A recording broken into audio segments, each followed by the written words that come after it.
I'm Jonathan Hayes of the St. Louis Battlehawks, and this is the XFL Show. More burger!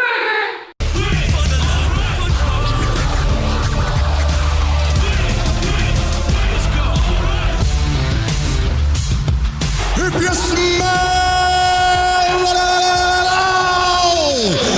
what the XFL is cooking. Welcome, football fans! This is For the Love of Football, and this is the XFL Show. I'm Alan. I'm Vince. And I'm Bryant. We're back on video. Football is being played again across America, although far from the rate that it normally is at this time of the year. But XFL diehards are entering this thing, having to keep their eyes on so many things, from the NFL practice squads, opt-outs in college football, the shelves of the Rock's office. It's a lot to stay on top of, but we got you covered. This is episode 134. We got a glimpse at the people's helmets, Bryant. The people's helmets in the Rock's office. Those are the fans' helmets, right? The people's helmets. That's an impressive picture there. I was trying to do footballs before the season ended. I guess helmets would have been a lot cooler to do behind me. I guess I'll have to figure something else out. The whole set here, we're back on video. If you're watching on our YouTube channel, thanks for joining us. We used to have the cool, gimmicks with the board behind me, Bryant, and we'd have I have the ball still. Godzilla, I didn't want to bring him out. We have Vince here. I just want to give him our full attention, and he's mushing us along. We're going to try to make this a short, concise episode because, well, we don't want to drag anything out. Vince is ready to talk about the start of college football, the start of the NFL season, impacting an XFL fan, what to watch out for. Vince, we're going to get into a lot of that this week. Yeah, it's an exciting time of year, but very different than any other September we've ever seen. And I'm not sure what to make of all this. I'll be watching, but it is going to be one wild ride, and I can't wait to see how it affects the XFL in the future. It's going to be fun to watch, I think, as an XFL fan. As an NFL fan, you might not enjoy this year because it's going to be weird. But as an XFL fan, there's a lot to keep your eye on, and I'm going to stay that kind of optimistic kind of point of view throughout. Bryant, you all right? You're dropping. It's like we've never done video before. We were doing these during the season. What's going on? It's been a while. It has been a long. Give me some time to figure all this out. It has been a long time, but it's happy. With video, it's kind of like football right now. You're going to get some of it. It might not be great. It might not be perfect, but hey, you take what you can get at this point, and then we'll figure it out next time. I don't know. I think his internet connection has the demon virus. Vince, 724-565-4XFL is the XFL Fan Line number for you to call, and we're going to play one of your calls in just a second. That number is always open for voicemails 24/7, 365, and you could text it. Standard text messaging rates apply. Correct, Vince? Yes, absolutely. Okay. And if you're a youngster out there, get your parents' permission before calling. Oh, my gosh. All right. At XFL Show on Twitter, Facebook, Instagram, all that. You can reach out to us on social, of course. And we are brought to you by Pretty Easy Podcasts. Go to prettyeasypodcasts.com to get your own show started today. All you need is a microphone, and Pretty Easy Podcasts helps you forget about the rest. And that's a pretty good deal. That's what we got going on here. Stress-free, except when Bryant's internet's pissing Vince off. And that's what we're going to get through this week as we dink and dunk around the XFL social landscape. First up, socially, you calling us on the XFL Fan Line. Dig this, guys. This one comes from Zach.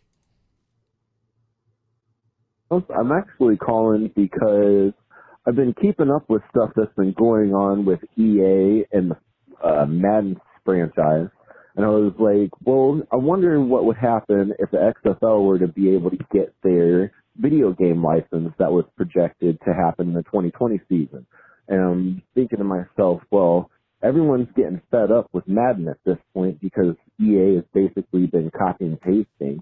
Who could be a better prospect at doing a video game franchise for the XFL? Could we get a franchise not a franchise, but could we get someone like 2K to be able to make a new game? Because I know everybody really liked the 2K series as far as football was concerned, and they were doing good for the basketball series with NBA 2K, but it's not as good as it used to be. So my question would be more or less, who could we get for the video game franchise? Who could we get the XFL to have a good video game going forward for everyone to enjoy, since nobody is really enjoying Madden anymore? Thanks. You wanted to claim Mortal Kombat style game, NFL Blitz. I don't know who's still in the video game hunt. You know, you have EA, right? They're still around. 2K. Well, there's 2K, as the caller said. Yeah. There's been a lot of non-Madden football games over the years. There was that backbreaker gimmick. There was 2K had a non-NFL when they had all those legends in it. There's a pretty robust modding community if you really want to nerd out. I mean, you could play Doug Flutie Total Football and put the XFL teams into it. I mean, they got that. You got to read it, Google it. There's a lot of video game makers out there, but do they want to put forth the effort, for a non-established brand? That I don't know. I just want the Tecmo version of XFL. That's all I want. I don't need the whole full Madden thing. I think you could get that. That's probably out there. You could. The Madden being dead, though, that does ring true with me. As someone who played it for years, I stopped. It's same old stuff. It's no fun. Well, it's because they started charging you for it. Your mom couldn't pay for the games anymore. You had to buy them, so you stopped. My mother never bought me a Madden because she would always say, "I'm not buying that crap," and that's what I would save up for all year, working. And by working, I mean taking my brother's lunch money and not telling him. But that's a whole nother topic. We have some more XF. Thanks for the call, Zach. 724-5654. XFL's the fan line. If you want to get on the show like Zach did, XFL video game, let's just get an XFL season first is what we all would say. On social media, if you want to watch PJ Walker and Cam Phillips practice, there's some clips from Miles A. Simmons, the Panthers head writer, on Twitter. I know I watched them on a loop. It was just good to see them playing catch again. That was on Twitter to keep your eye out on. Darius Victor I saw on Twitter too. Bryant, the former running back for the Guardians, putting his highlight reel out there. That's what's kind of sad to see, that some of the XFL guys are now trying to get jobs again, and he's putting his highlight reel out there. And I know if the XFL comes back, Darius Victor doesn't need to do that. They know about him. This guy was a bowling ball and wrecking it for the Guardians. Yeah, you wonder what 5 more games would have done for the man as it pertains to an NFL job. It is kind of nice to see some of these players, that you've grown to get familiar with in the XFL are now playing together in the NFL, at least on the practice field. But some of these players, like you said, Alan, are still going to be looking for jobs, and when the XFL decides to come back, hopefully they're still in game shape. And the XFL can scoop them back up, I guess you could say, and bring them back one more time. And then also on social media, we had D-Tom America. Is this on Twitter, Bryant, that you found this, responding to what we were talking this is about? on YouTube. Oh, it's on YouTube. It was on YouTube, actually. Yeah. A YouTube commenter. We were talking about Texas XFL teams, Vince, last week. You missed this. So people saying there should be more than 2 Texas teams in the XFL. This guy says 3 teams in the XFL should have 10 teams total. Dallas, San Antonio, Houston, St. Louis, Seattle, Orlando, DC, Northeast, just in quotation marks, Birmingham, and LA. What's Northeast? What does that mean? That's what caught my attention. Is Northeast. Where do you put them if you're not going to put them in New York in the Northeast? New Haven. The Northeast Guardians. Why don't they represent the whole region? All those states are so small anyway. You just want to take New England and expand it, is what they're trying to do. Yeah, that's not a bad idea, to be honest. I kind of like it. And just rotate the 5 games somewhere, every different stadium in the Northeast. I don't know if I'd do that, but Northeast.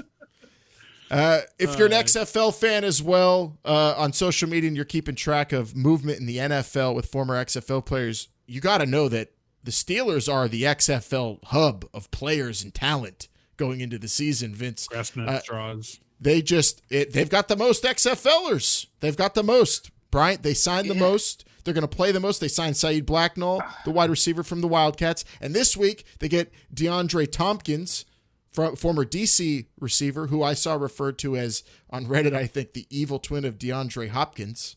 And then the Steelers also have some tackles. They got Jerron Jones, who was a Guardian, Anthony Coyle, who was a Guardian, Avery Genesee, who was with Houston, I believe, on the offensive line. And then, of course, Sevon Walker, the defensive line, who I cannot wait to see in a Steeler uniform, Vince. Yeah, I think the majority of these guys are not going to make the team. We'll talk about that coming up because it's a different season in the NFL.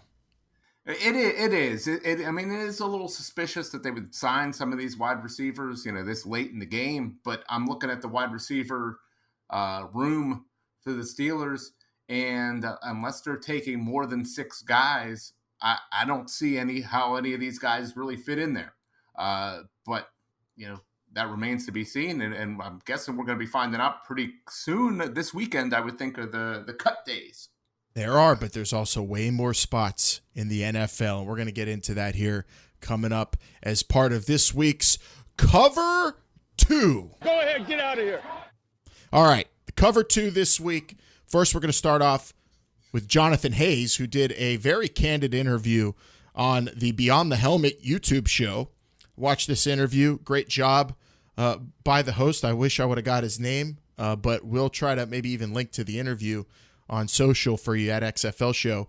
But Jonathan Hayes really candid about what's going on with him since the XFL fell to bankruptcy, and he's a part of the creditors looking to get paid from the initial run of the league. But he also said he's a part of the creditors board, Bryant, which means he's involved in what's going on now with The Rock and Danny Garcia and Redbird Capital getting payment back to those people and being all a part of that. He seems very engaged in what's going on with the XFL since the bankruptcy, not just because he needs to get his money, of course, but he's actively a part of the board that's involved in this. He didn't go into too many details during the interview, but I think being a part of this, not taking another job like Pep Hamilton and some other guys did, this says to me Jonathan Hayes is, I'm hoping, still thinking he could be an XFL coach. What about you? Am I looking too much into this, Bryant?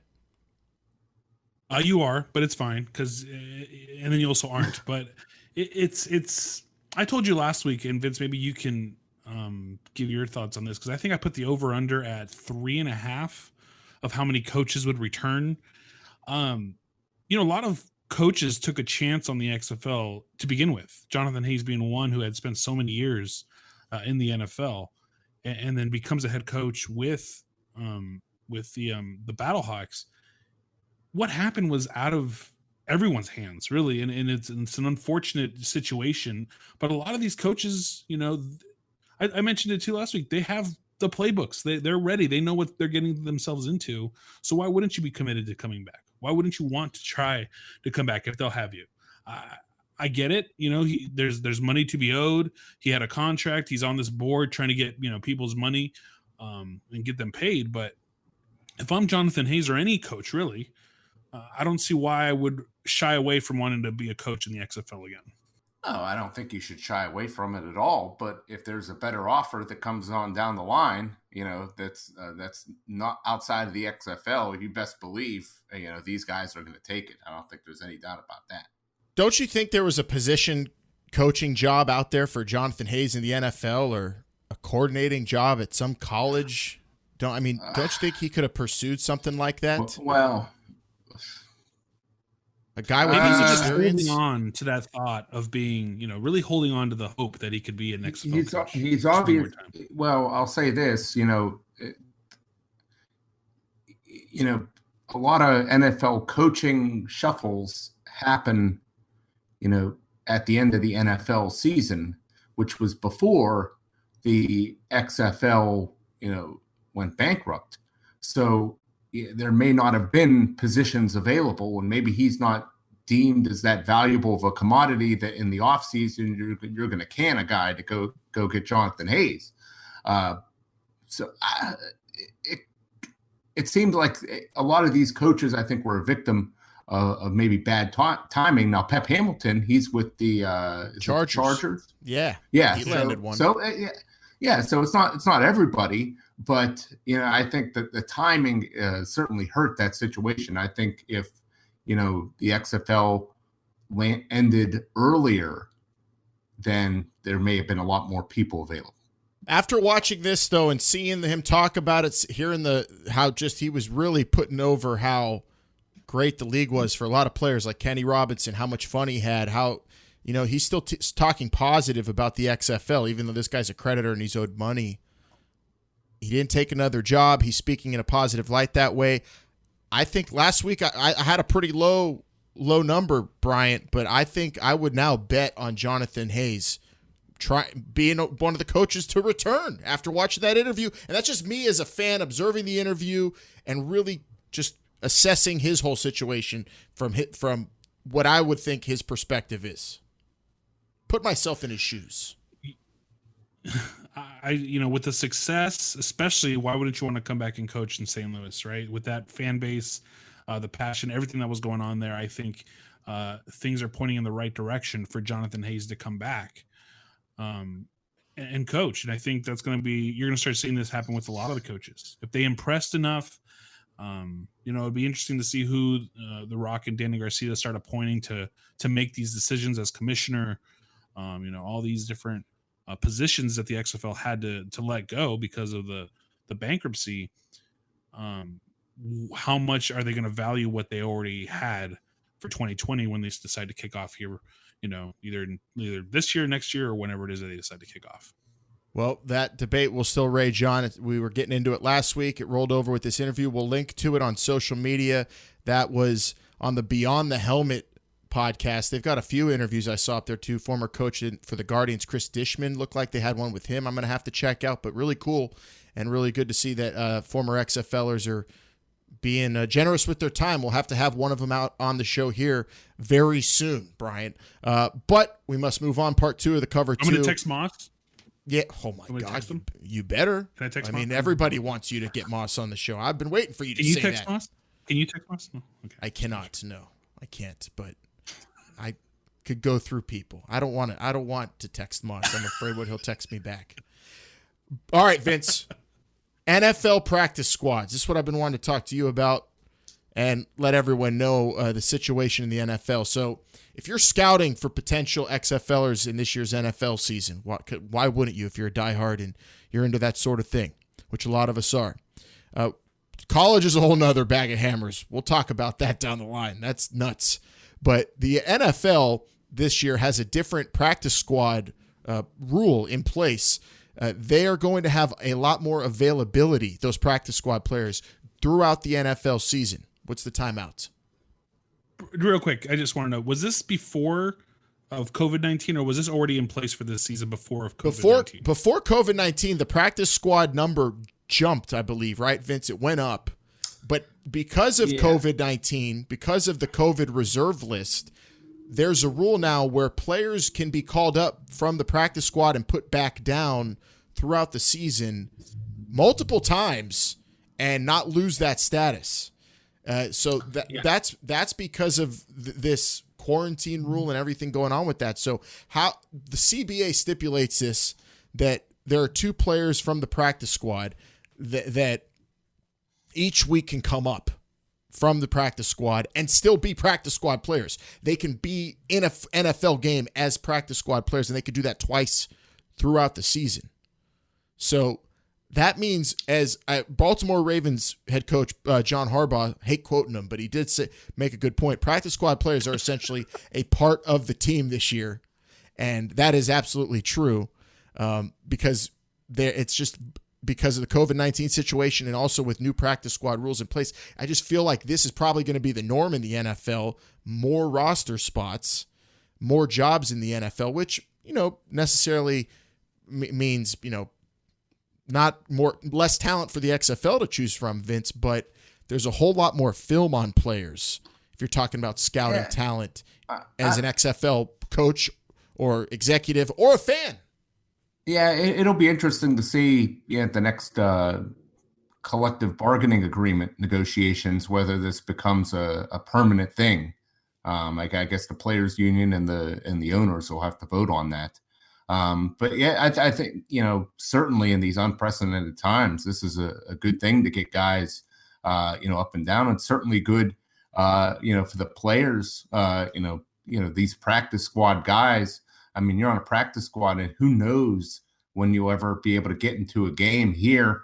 You got a lot more opportunity to do so, and get some more tape out there and maybe secure yourself a better job.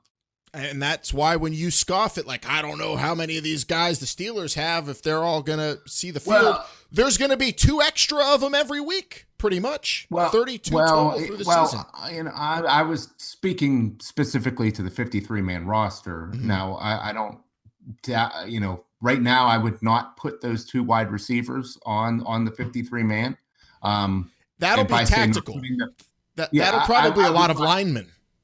I would not predict that they would get there, but certainly for early in the season when it's hot and those big hogs need a blow, you're going to have more linemen probably coming up, and it is going to be a tactical thing. Maybe you need certain extra defensive backs or maybe some special teams guys or something like that. It's going to be very interesting, but you can only use those each player only 2 times. Yeah, it's a 16-game season, so there's a lot of I'd imagine a lot of times you're going to be saving some people for when you really need them.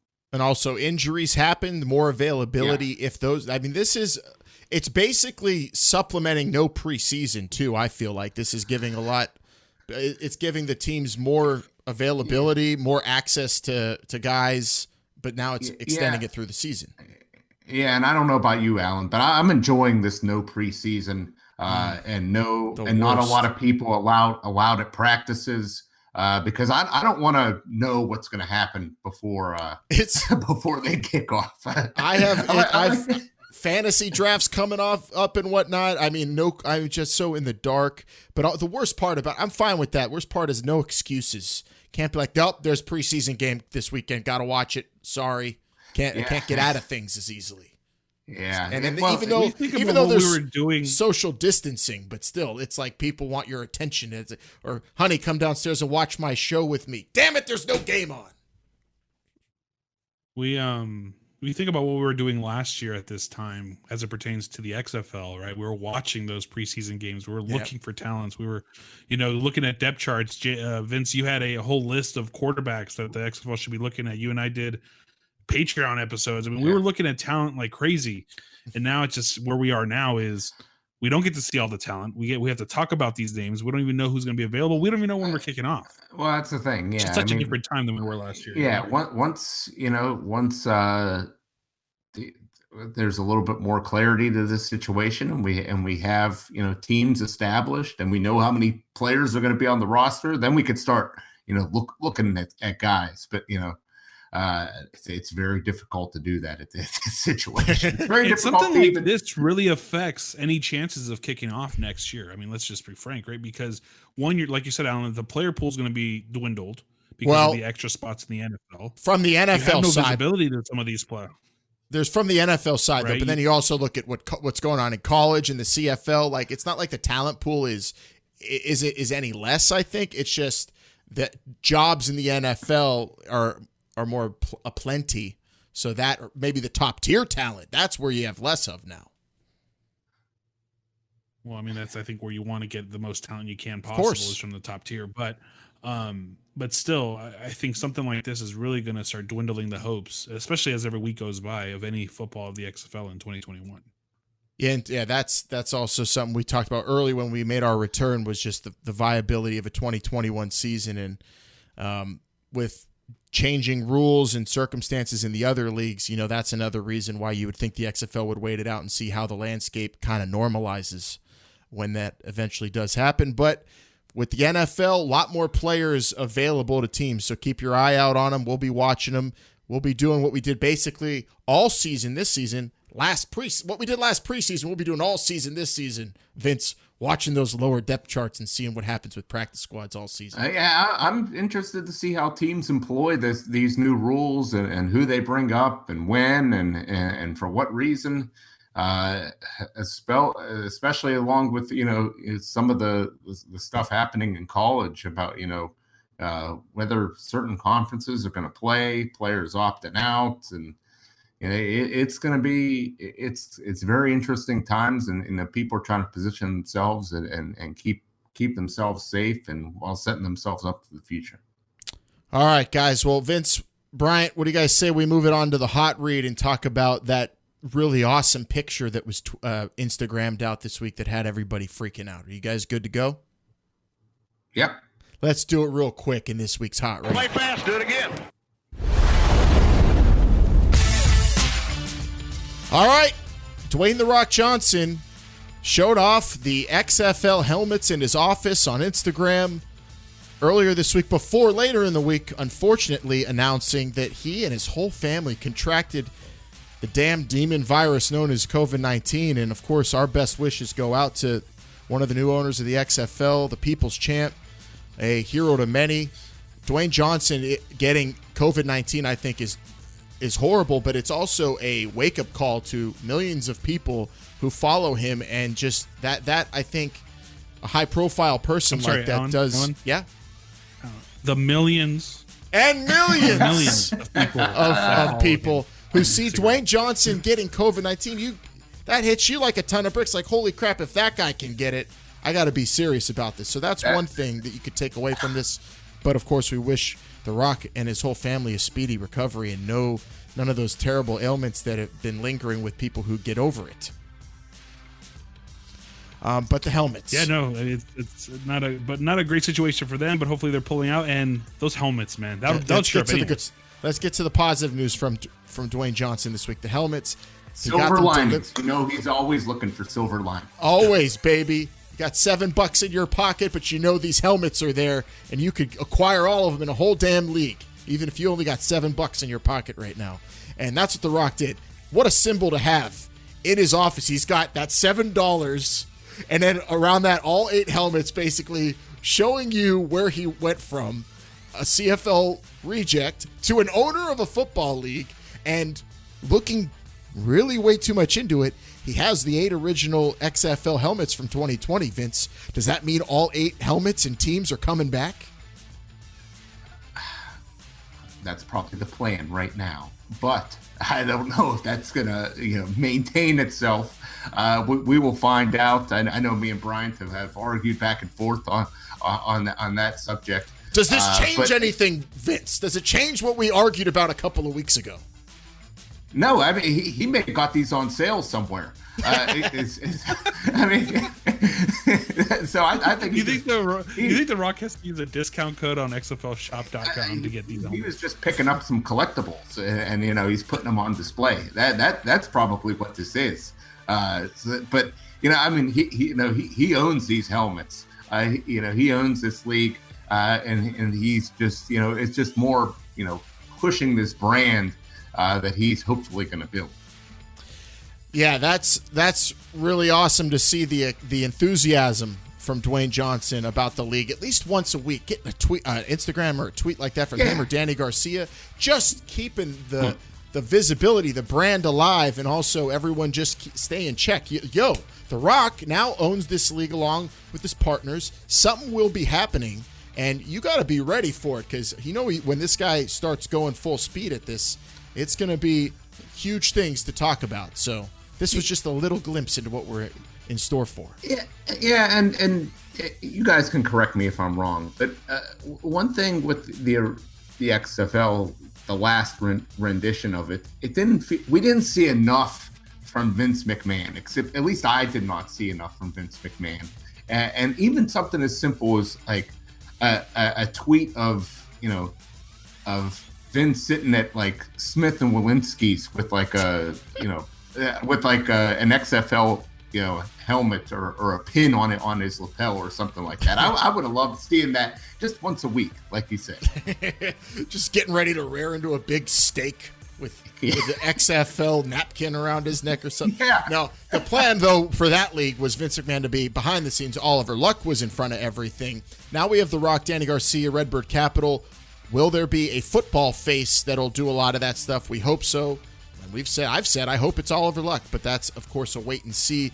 But The Rock's Instagram also, if you want some inspiration, here it is in full. The quote: "My XFL helmets arrived to my office, and holy bleep, I'm humbled and grateful at how full circle life can be sometimes.